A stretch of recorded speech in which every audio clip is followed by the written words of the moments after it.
Vampirul, și astăzi ne vom juca Brawl Stars din nou, cealaltă de un invitat pe nume Lupi. Asta scopul să va fi să ca de obicei să știți voi ce să facem. O să vă dau să facem rău de mulți brawleri și să încercăm să învingem mereu. Nu uitați acolo să dați un like, subscribe și clopoțel. Și acum haideți să acum revenim în meci. Am intrat și am să fiți gata de să vă fac destul de ușor pentru un grom. Să mergem. Nu mă cărca în picioarele, sunatule! Nu știu să spune, mai când da, acum a trecut. Vai.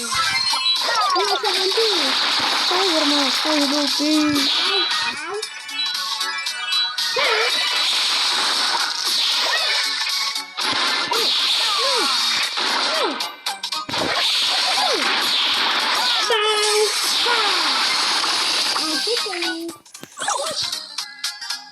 Ok, după unde asta a fost noi și de lucrurile și nu s-a după unde asta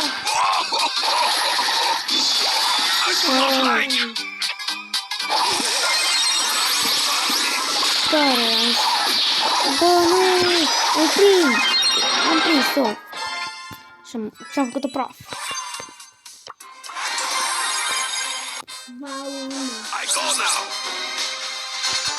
Ce bine a fost.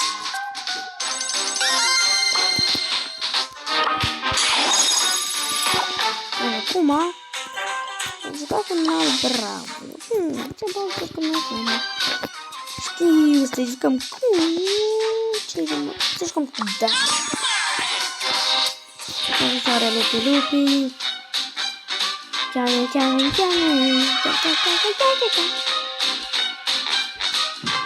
Asta e de un videoclip. Asta a fost videoclipul de astăzi. Nu știu. Nu m-a funcționat de ca 4 minute. Să-ți acolo să dați un like, subscribe, la putem. Ne vedem data viitoare.